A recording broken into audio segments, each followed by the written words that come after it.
Une fois encore, soyez les bienvenus à notre sondée des Écritures. C'est un moment honoré par le Seigneur.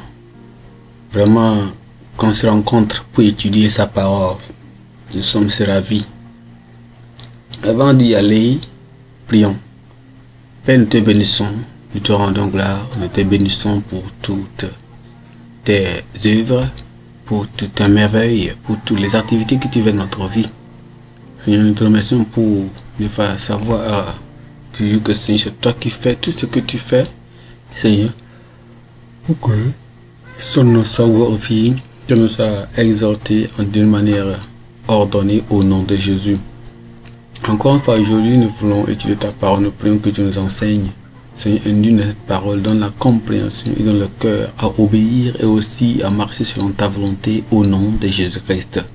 Père, nous te remercions car nous savons que tu nous as exaucé. Le Saint-Esprit vient, qui est le grand enseignant, vient et enseigne-nous. Là, nous pourrons entendre et comprendre et mettre en pratique au nom de Jésus-Christ. Nous te remercions, Seigneur, car nous savons que tu nous as exaucés. Au nom de Jésus, nous avons prié. Amen. Soyez les bienvenus encore aujourd'hui, une fois encore, entre son Écritures. La fois passée, nous avons vu un thème sur Jésus appelle ses premiers disciples. Et nous avons vu dans Jean chapitre 1, le verset 35. Nous avons vu Jésus appelle ses premiers disciples et nous sommes aussi les enfants de Dieu aujourd'hui. Comme Jean était, Jean-Baptiste était le premier à venir préparer le chemin de Jésus-Christ qui est l'agneau de Dieu. Et quand il a vu Jésus passer, il a entendu deux de ses premiers disciples.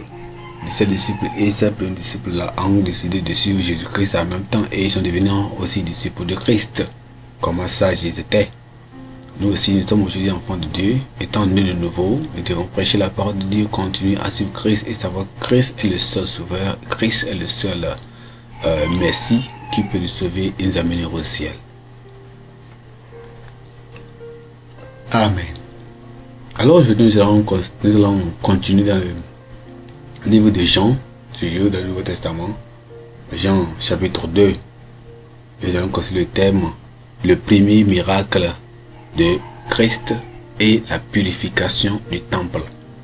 Le premier miracle de Christ et la purification du temple. Nous avons vu que quoi, lorsque nous regardons dans le livre de Jean, chapitre 2, à partir du verset 1. La Bible dit quoi? 3 jours après, il y eut des noces à Cana, en Galilée. La mère de Jésus était là, c'est-à-dire la mère de Jésus, Marie. Elle fut aussi invitée aux noces avec ses disciples. Le vin ayant manqué, la mère de Jésus lui dit, ils n'ont plus de vin. Jésus lui répondit, femme, qu'y a-t-il entre toi et moi? Mon heure n'est pas encore venue.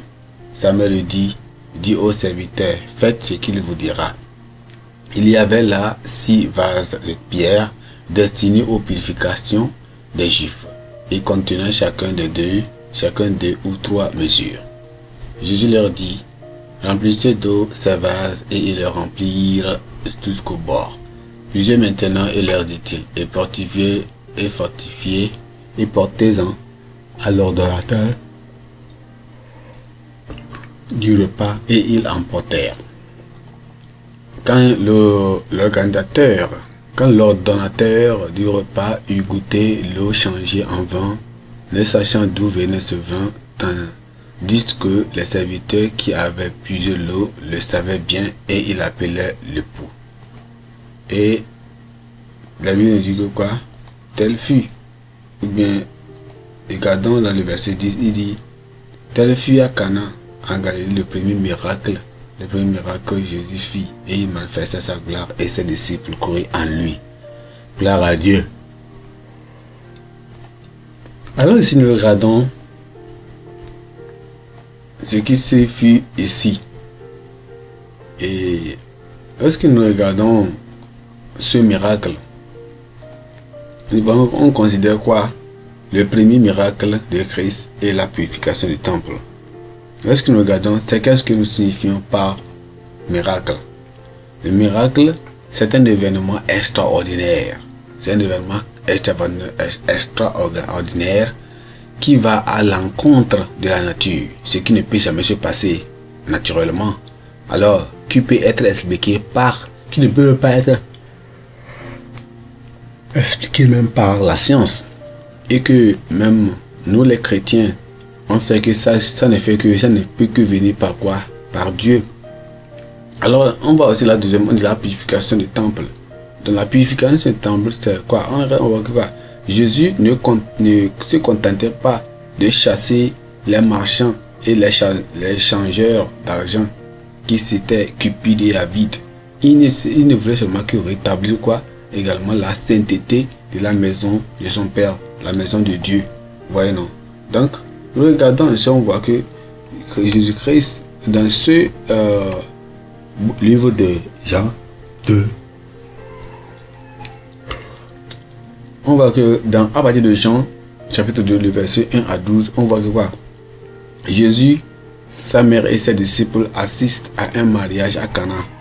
Donc, lorsque le vin vient à manquer, Jésus transforme miraculeusement l'eau en vin, démontrant ainsi sa puissance divine dans ce premier miracle qui est enregistré. Dans cet acte renforce quoi? La foi de ses disciples en lui, le Messie. Alors, deuxièmement, à partir du verset 13 jusqu'au verset 17, on voit la purification du temple. Donc, pendant la Pâque, Jésus visite le temple de Jérusalem et les trouve vraiment, et il trouve ces personnes-là. Là, il va dans la Pâque, Jésus visite le temple de Jérusalem et il trouve quoi? Et il le trouve transformé en marché. Il trouve que les Juifs ont transformé quoi? Ce lieu d'adoration au marché d'un marché, et il faisait des échanges et il vendait là-bas.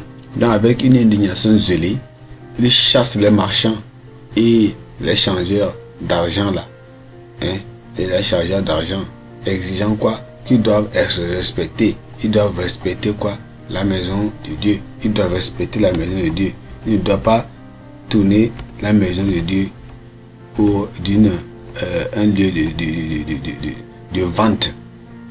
Et ensuite, on voit que lorsque nous regardons aussi dans les versets 18 à 25, dans les versets 18 à 25, on voit quoi? Que Jésus-Christ qui a été interrogé par les dirigeants juifs. Jésus prédit sa mort et sa résurrection, qui se préférant à lui-même, comme qui est le temple, qui sera détruit et reconstruit en 3 jours, c'est-à-dire il va mourir. Et le 3e jour, il va avoir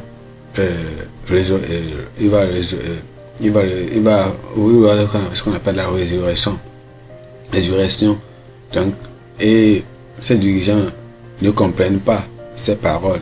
Ses disciples aussi s'en souviennent après sa résurrection, quand il va revenir à Christ. Alors, ce que nous voyons aujourd'hui, on voit exactement ce que Christ parle, ce que Christ dit concernant sa mort. Voyons. Alors, cette individu. Alors, nous voyons que quoi? 2 jours après, c'est exactement après 2 jours, après 2 jours après sa rencontre avec Nathanaël, Jésus, maintenant en Galilée, il a rencontré Nathanaël en Galilée après 2 jours. Donc, le 3e jour, il voit ici que sa présence et la manifestation de son pouvoir à cette occasion, qui n'est relaté que dans l'évangile selon Jean. Donc, qui atteste quoi?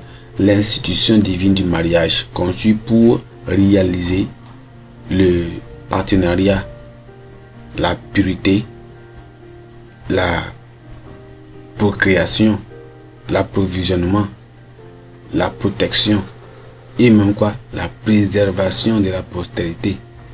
Donc le mariage, quand on voit le mariage, c'est quoi? Le mariage, c'est simplement une union entre un homme et une femme.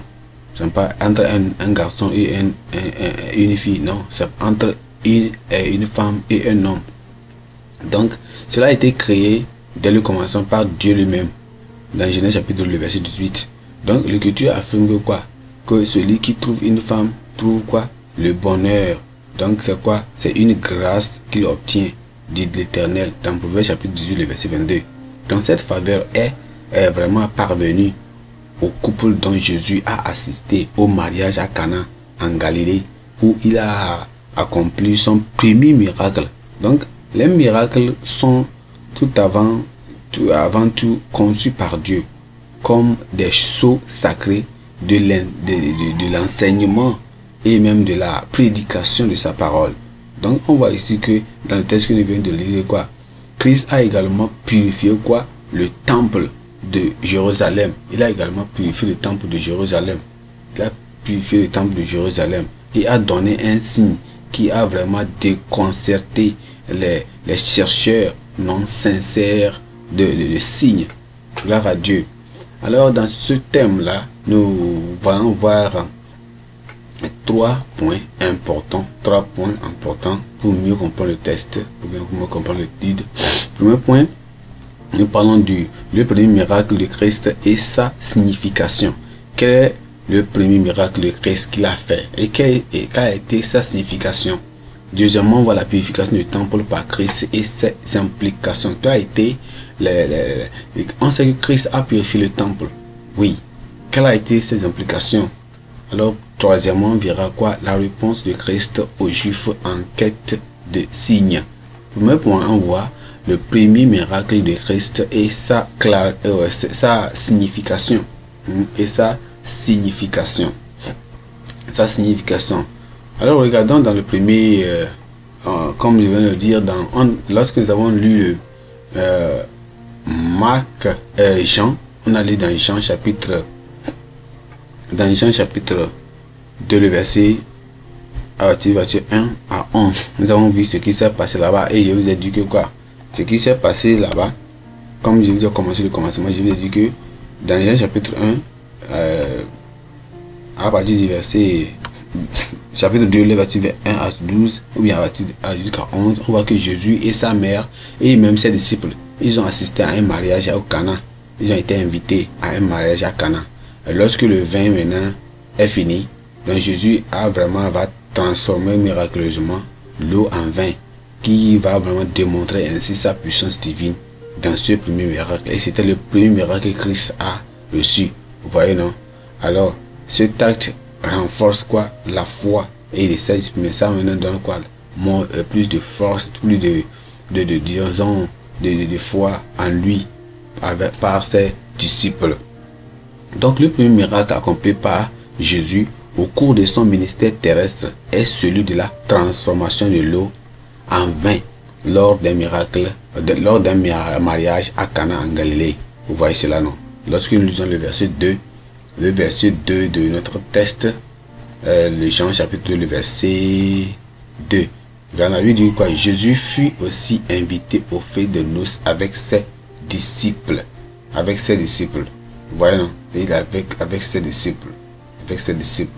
Donc, et il fit inviter là pour faire quoi? Pour assister à ces fêtes de noces.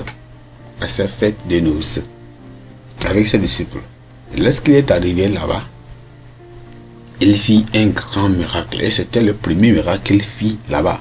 Donc, on voit que quoi? L'effort du couple pour inviter Jésus à leur cérémonie de mariage était un pas dans la bonne direction et une leçon, non seulement pour les célébrants qui ont goûté au miracle, c'est-à-dire le bon vin, mais aussi pour les croyants qui ont vraiment l'intention de se marier.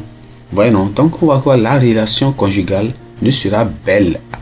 Elle sera belle, numéro 1, elle sera agréable, numéro 2, elle sera glorieuse, numéro 3, et même aussi numéro 4, épanouissante, que si Christ y est invité et exalté en tant que Seigneur, lorsque Christ est invité et exalté à nos mariages, alors c'est tellement agréable, ce sera belle, ce sera glorieux, ce sera épanouissante. Donc il est important que quoi? Les futurs couples qui se gardent chaste, qui se gardent vertueux, qui se gardent pieux, qui se gardent purs. Parce que quoi? Ils doivent se garder purs parce que le Seigneur n'honorait pas une invitation à une cérémonie de mariage fondée sur les pratiques immorales. Ça dit non? Donc, on voit aujourd'hui des mariages qui vont se faire, ils disent qu'ils vont se marier. Alors déjà, ils ont déjà violé, ils se sont déjà couchés, ils se connaissent déjà, ils ont déjà commis la fornication, ils ont connu cela sur le règle sexuel, et ils se sont déjà violés, ils se sont déjà dévoilé leurs secrets de lit. Déjà, ils se sont couchés. Peut-être certains moments, ils vont, d'autres trouvent des grossesses et ils font des avortements avant qu'ils n'arrivent à faire le mariage. Et tout ça, c'est là comme ça là. Christ ne va pas être parmi, ne sera pas honoré dans ces mariages-là. Donc, on a qu'à savoir que quoi, c'est seulement une folie, et c'est fanatique. Donc, s'il est fanatique de prétendre être trop spirituel pour assister aux cérémonies de mariage d'autres croyants, il est charnel d'être préoccupé par la question de mariage au point de perdre quoi conscience, l'imminence du retour du Seigneur. Dans la présence et la participation de Jésus à ce mariage nous enseigne à avoir une interaction sociale appropriée avec les autres. Donc c'est tellement important. Si Christ, celui qui est le pur, a laissé tout ce qu'il devait faire et n'importe quoi, il est parti pour faire quoi? On ne doit pas être si pur, si saint, plus que les autres, pour dire que non, on ne peut pas aller, on ne peut pas atteindre au mariage. Non, non, non, non, nous devons y aller. Christ est même parti là-bas, c'est là même que c'est l'a poussé à faire quoi? Son premier miracle. Donc, on doit avoir une interaction avec les autres. On doit participer, on doit se réjouir avec tous ceux qui se réjouissent, pleurer avec ceux qui pleurent.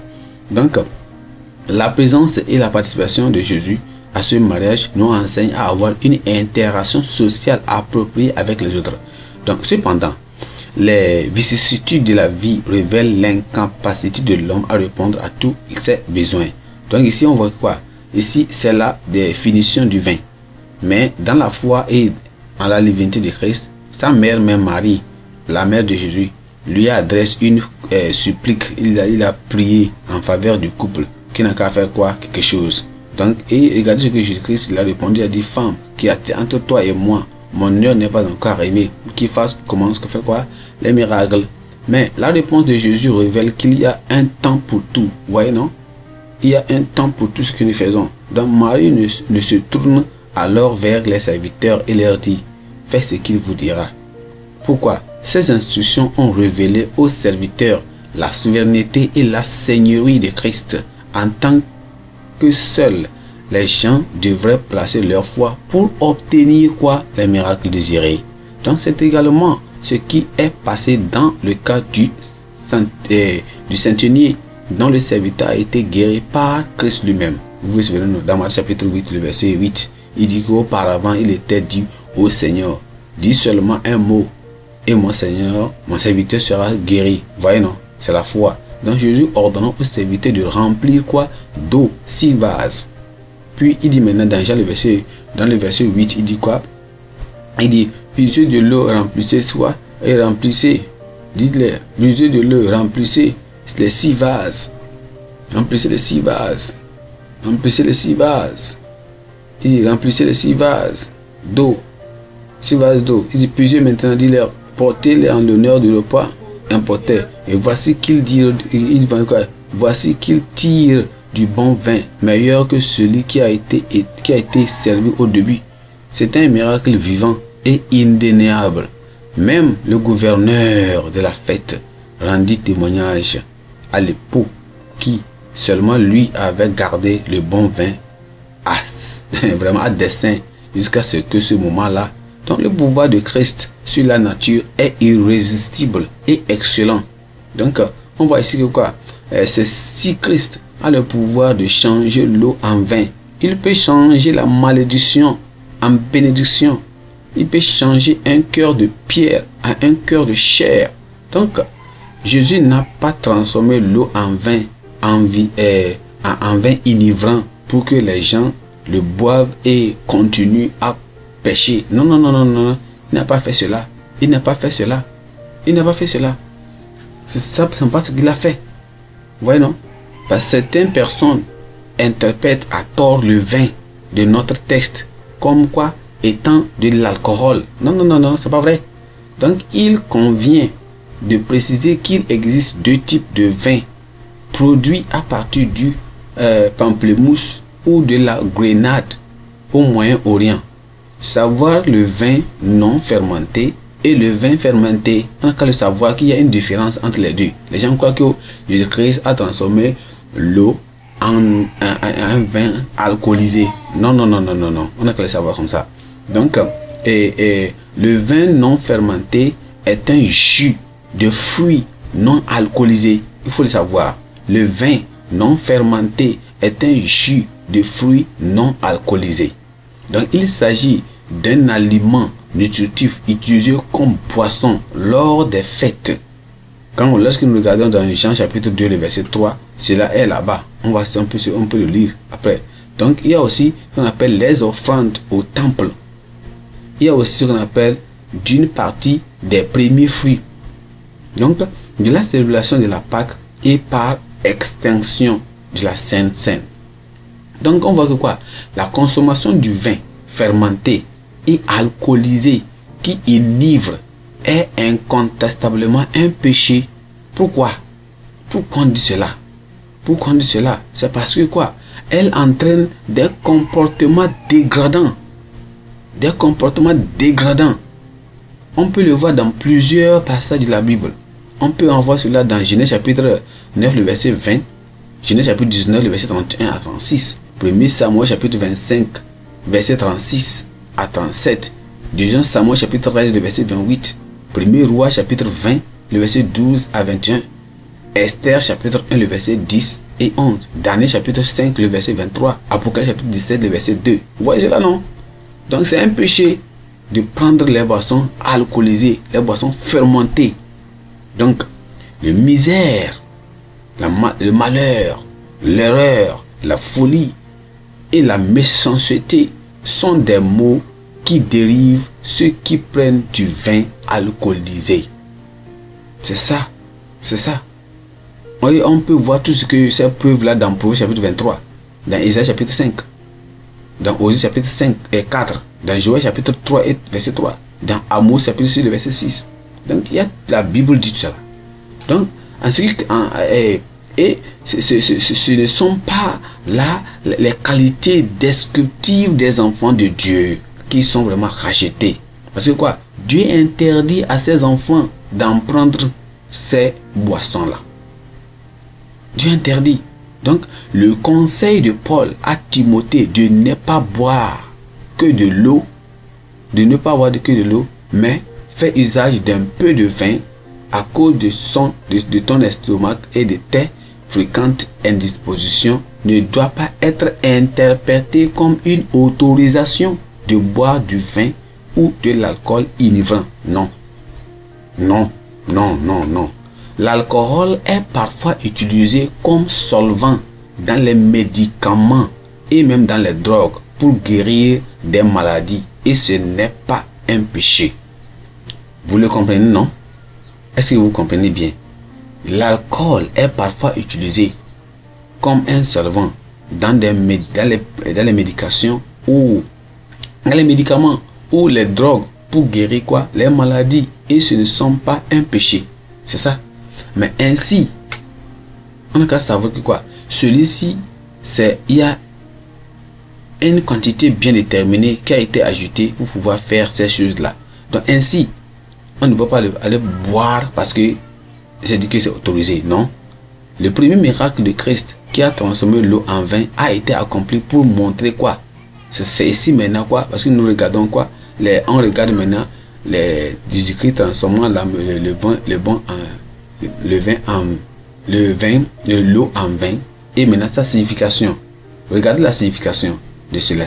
Le premier miracle de Christ qui a transformé l'eau en vin a été accompli pour montrer quoi? Number one, pour montrer premièrement la gloire de Dieu. Donc les miracles, les signes, les prodiges attestent de la grandeur du pouvoir de Dieu. Ils attirent aussi les pécheurs à lui pour être sauvés et renforcent la foi aux croyants dans la souveraineté du Tout-Puissant. C'est ce qui s'est passé exactement parce qu'il a vu du quoi dans Jean chapitre 2 verset 11 et quoi? quand il dit quoi? À la suite de ces miracles, ses disciples crurent en lui. Ils eurent plus de foi. Donc, ce miracle nous rappelle la sainte des noces, de l'agneau qui aura lieu immédiatement après l'enlèvement des saints et la nécessité de se préparer à y assister dans Apocalypse chapitre 11, le verset 19, le verset 7. Depuis que le Seigneur nous aide à participer à cette fête et à être prêt au nom de Jésus-Christ. Gloire à Dieu. Point numéro 2, la purification du temple par Christ et ses implications. Lorsque nous regardons dans Jean chapitre 2, verset 12 à 17, regardons dans Jean chapitre 2, verset 19, et regardons dans Jean chapitre 2, nous allons partir du verset verset 2, il dit après, regardons le verset 12, il dit, verset 12 dit, après cela, il descendit à Capernaum avec sa mère, ses frères et ses disciples, et il dit demeura que peu de jours. Il dit, alors il dit quoi, verset 13, il dit après de Pâques de Jésus étant proche, et Jésus monta à Jérusalem. Il trouva dans le temple des vendeurs de bœufs, de brebis et de pigeons et des changeurs d'argent, ayant fait un fouet avec des cordes, il les chassa tous du temple ainsi que les brebis et les bœufs, et il dispersa la monnaie des changeurs et renversa les tables. Voyez non? Et il dit aux vendeurs de pigeons, ôtez de cela d'ici, ne faites pas de la maison de mon père une maison de trafic. Ses disciples souvinrent qu'il est écrit, le zèle de ta maison me dévore. Gloire à Dieu. Gloire à Dieu. Alors vous voyez ici exactement ce qui s'est passé. Jésus-Christ est parti, il a vu que ils ont tourné sa maison, ils ont tourné la maison de Dieu d'une maison d'un lieu de quoi? De vente. D'un lieu de vente. Alors, il dit que de Capernaum et se rendit à Jérusalem. Pourquoi? Pour assister à sa première Pâque depuis le début de son ministère terrestre. Donc c'était la première Pâque. Dans la Pâque des Juifs instituée dans Exode chapitre 12, le verset 1 à 51, était célébrée chaque année. Donc il profite de l'occasion pour se faire connaître et faire connaître sa doctrine.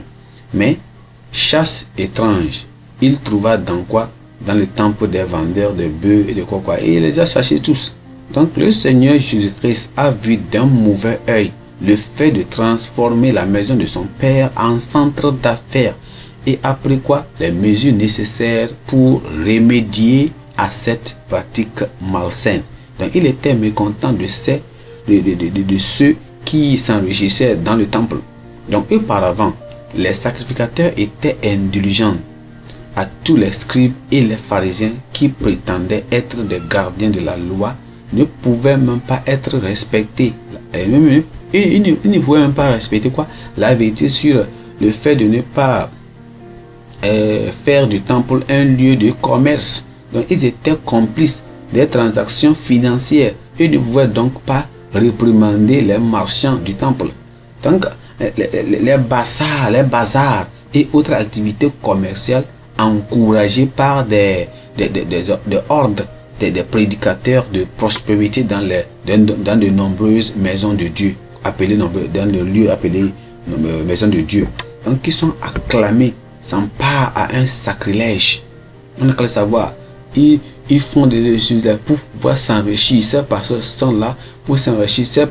Ces hommes appelés hommes de Dieu ne font que s'enrichir des membres dans leur église. On a qu'à savoir que quoi, ceci-là, ce n'est pas bien. Ce n'est pas bien. Donc, comme Christ, les croyants célestes doivent se défendre avec zèle la maison. Ils doivent défendre la maison de Dieu, le nom et même la parole de Dieu contre la souillure et contre la corruption. Donc, nous devons nous méfier de l'esprit de convoitise qui cherche toujours à tirer des gains financiers, des rassemblements spirituels, plutôt que d'approfondir notre relation avec Dieu. Donc quand vous allez, chaque moment qu'ils font des programmes, ils organisent des programmes, c'est pour pouvoir s'enrichir, c'est pour pouvoir faire prendre des offrandes, des gros offrandes, et même si vous êtes béni, il va prier pour vous, et c'est ça, c'est pour s'enrichir. Que le Seigneur nous aide. Donc de plus, les croyants sont désignés comme quoi nous enfants de Dieu, nous sommes désignés comme nous sommes appelés la maison de Dieu. Nous sommes appelés temple de Dieu. Voyez donc, notre corps, nous sommes tous là, enfants de Dieu, temple de Dieu, maison de Dieu. Donc, en tant que tel, nous devons garder notre corps, qui est le temple de Dieu. Le temple de Dieu, pour de toute souillure. Donc, si la souillure du temple physique a resté Christ, si vraiment la souillure physique, la souillure physique du temple de Dieu a vraiment attristé, ou bien a resté Christ, a énervé Christ, et vraiment c'est nécessaire que, et ça a été à nécessiter quoi? Une purification. Alors, ceux qui souillent leur corps par des pratiques impures, ils n'ont qu'à savoir qu'ils sont en train d'en tirer quoi? La colère de Dieu sur eux. Et ils ont aussi besoin d'être purifiés par le sang de l'agneau de Dieu, de Christ. Donc les conséquences de la souillure du temple de Dieu et de l'impurité est vraiment grave. Est tellement grave. C'est pour que la parole de Dieu nous dit dans 1 Corinthiens chapitre 17 que quoi? Si quelqu'un détruit le temple de Dieu, Dieu le détruira aussi. Car le temple de Dieu est saint.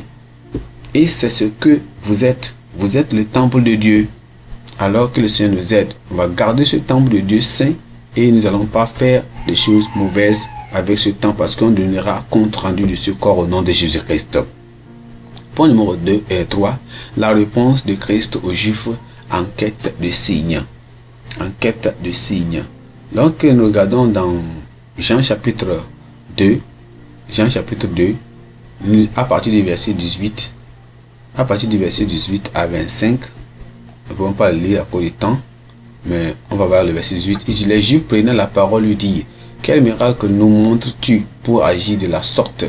Jésus leur répondit, détruisez ce temple et en 3 jours et je le relèverai. Les Juifs dirent, il a fallu 46 ans pour bâtir ce temple et toi en 3 jours tu le relèveras. Voyez, mais il parlait du temple de son corps. Voyez, ils ne comprenaient pas. Et les gens là ne comprenaient pas. Ils croyaient que Jésus-Christ parlait du temple physique. Ils savaient qu'il parle du temple de son corps. Voyez, il parlait du temple de son corps. Gloire à Dieu. Donc, les Juifs ont demandé au Seigneur de prouver son autorité en montrant qu'un signe. Donc, pour la raison pour laquelle il vient de faire ce qu'il vient de faire, de détruire et de les chasser. Donc, il n'attendait à ce qu'il confirme sa mission divine par des opérations miraculeuses. C'est ce qu'il voulait.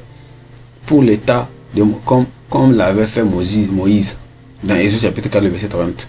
Donc, Jésus n'a pas donné aux Juifs un signe instantané, mais leur a donné une prophétie sur la mort et sa résurrection qu'ils ont mal compris. Ils ont vraiment mal compris cela. Ils croyaient qu'il parlait du temple physique qui était construit là. Non, il parlait de son corps. Donc, il trouvait impossible que Christ puisse construire en 3 jours le temple littéral, le temple physique qu'il voyait là, dans la construction, dont la construction avait duré 46 ans. Mais il ne savait pas que Christ faisait référence à son propre corps. Donc Christ est le temple. Christ est le temple dans lequel la plénitude de la divinité habite corporellement, selon Colossiens chapitre 2, le verset 9. Donc comme le temple au désert, le temple de Jérusalem était un type de Christ. Gloire à Dieu. Donc c'est pourquoi, parlant de son corps, il a dit, détruisez ce temple et en 3 jours je le relèverai. Donc son désir était d'attirer quoi? L'attention des Juifs sur le temple spirituel qu'il est lui-même, plutôt de glorifier le bâtiment physique du temple, selon Proverbe chapitre 9, le verset 11. Donc les disciples de Christ eux-mêmes ne comprenaient pas du tout à faire ce que le Seigneur comprenait pas distinctement jusqu'à ce qu'ils voient, disaient quoi. Ils ont vu, alors ils avaient beaucoup de choses les choses n'accomplissaient après ce que c'est après que sa résurrection que ils ont bien compris la signification de tout cela au nom de Jésus-Christ. Qu'ils sont dans la compréhension, ils nous aident à comprendre et à manifester tout cela. Donc nous étant enfants de Dieu, étant dirigeants spirituels, nous devons prier pour avoir une vision spirituelle et une compréhension de l'état de notre troupeau. Christ savait qu'ils ne comprenaient pas et les a expliqués. Et c'est après sa résurrection que ils ont vraiment bien compris que nous aussi, étant leaders, nous devons prier afin que nous puissions comprendre l'état de nos troupes, les gens que nous guidons, nous bien nous conduisons. Et le Seigneur va nous aider au nom de Jésus-Christ. Donc Christ va pouvoir dans tous nos besoins. Christ a pourvu aux besoins à ce mariage. Il a pourvu aux besoins de ce mariage. Et nous devons garder aussi notre corps comme un temple de Dieu pur et saint. Et là, nous devons aussi, en tant qu'enfants de Dieu, nous devons désirer sur les choses célestes plus que les choses terrestres. Prions, Père, nous te bénissons, te glorifions aujourd'hui pour cette parole. Nous prions, Seigneur, que tu nous donnes la grâce à pouvoir marcher, à faire exactement tout ce que tu veux que nous fassions. Qu'à la fin, Seigneur, ton nom sera glorifié par nous. Savons que, Seigneur, nous prions qu'il donne la grâce à obéir à ta parole, à faire tout ce que tu nous demandes à faire. Seigneur, qu'à la fin, ton nom sera glorifié au nom précieux de Jésus. Nous prions, Seigneur, que tu nous donnes la grâce à obéir à ta parole. Lorsque cette parole vient, nous continuons à obéir. Christ est le Messie et tout ce que nous avons besoin, tous nos besoins, lorsque nous prions au Seigneur, il va nous donner. Nous prions, augmente notre foi, que nous allons expérimenter tes miracles et croire de plus. Merci Seigneur, car nous savons que tu nous as exaucés. Au nom précieux de Jésus-Christ, nous avons prié. Amen. Merci, que le Seigneur vous bénisse. S'il vous plaît, n'oubliez pas de liker la vidéo, d'aimer la vidéo, de partager la vidéo, de vous abonner aussi à la chaîne et partager cette vidéo afin que d'autres personnes soient bénies aussi au nom de Jésus-Christ. Merci, que le Seigneur vous bénisse. Au nom de Jésus, nous avons prié. Amen. S'il plaît à Dieu, on se verra la semaine prochaine si Jésus tarde.